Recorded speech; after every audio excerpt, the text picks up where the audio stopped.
Taigi artėja ta nuostabi šventė, Kalėdos, kada po maratono bėgiojimo visi nurimsime, sėsime prie kūčių stalo, plaušime kalėdaitę ir sutiksime gimstantį atpirkėją. Štai dega 3 žvakės Advento vainike. 3 Advento sekmadienius. Kalbėjome apie gyvenimą kaip laukimo laiką. Laiką praleistą kelionėje, iš kurios atsiveria tolimesnis vaizdas. Ir štai artėja tas momentas, kai žvelgsime visi į tą kūdikėlį, gimusi ne rūmuose, ne ištaigintuose apartamentuose, bet tvarte. Žvelgsime į Dievą gimusi tvarte. Ir Jėzaus gimimas tvarte mums byloja, kad materialios gyvenimo aplinkybės lieka tik laikinomis aplinkybėmis. Jos negali nulemti mūsų pasirinkimo, nuolat būti Dievo artume ir tikėti, kad mūsų gyvenimas pajėgia perkopti per žmogiškumo kelyje ištinkančias kliūtis ir įeiti Dievo laimės sodus. Jeigu tik mes sutiksime keliauti drauge su gimusiuoju. O Kalėdų žinia labai paprasta. Labai paprasta. Ir drauge gyvybiškai svarbi. Paprasti dalykai iš tikrųjų yra patys svarbiausi. Jie ragina, Kalėdų žinia, ta artėjanti Kalėdų žinia, ragina mus pasitikėti Dievu. Tikroji mūsų baimė ir nerimo šaknis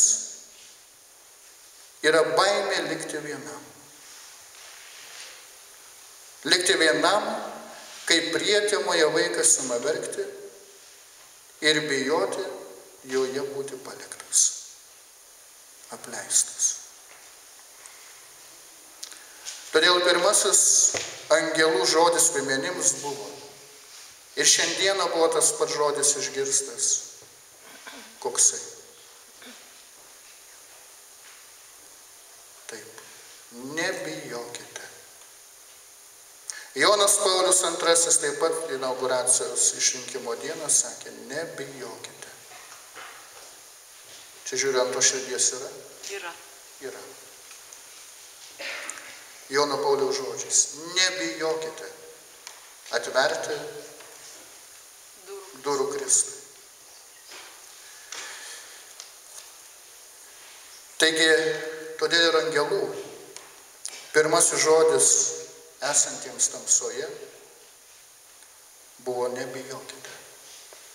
Dievas neapleidžia, Dievas su jumis. Dievas myli ir globoja savo vaikus, kaip sako psalmė. Nors mano tėvas ir motina mane paliktų, tačiau viešpats mane priims. Artėjančios Kalėdos skelbia ne tik Dievo sūnaus Jėzaus Kristaus gimimą, bet ir kviečia mus kiekvieną tapti Dievo vaiku.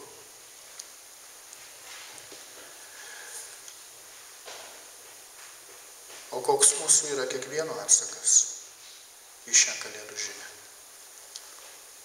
Visų pirma, atnaujinkime savo tikėjimą ir pasitikėjimą Kristumi. Dievas yra su mumis. Įsileiskime šią žinią į savo širdis. Įsileiskime šią žinią į savo namus.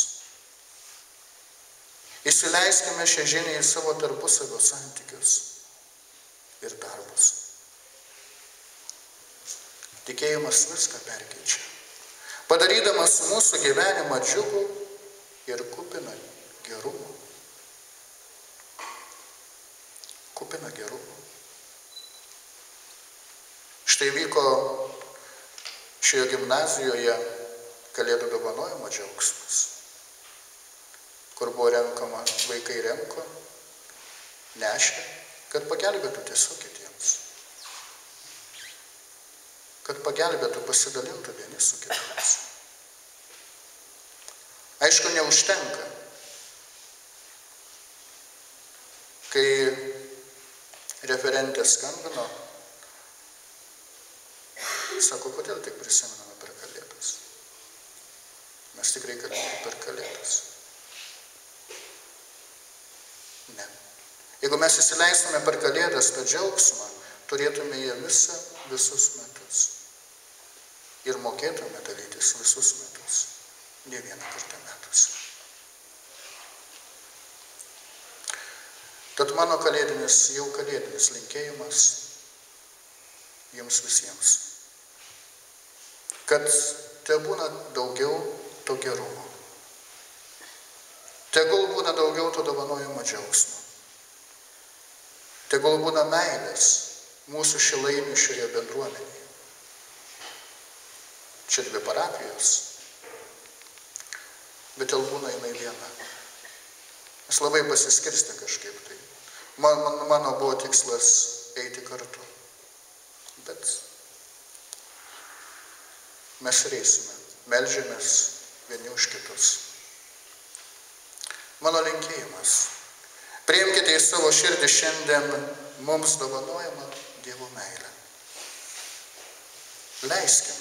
Leiskime jai daryti gerą savo šeimoje, savo kaiminystėje, mokyklose, gimnazijose, darbovietėse. Tegul gerumas išsklaido nerimo, baimių ir nevilties sutemas jūsų kiekvieno gyvenime. Tegul Kalėdos suteikia drąsos gyventi, dirbti ir mylėti.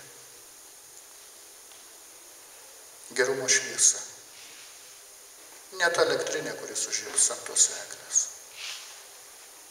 bet mūsų visų šviesa.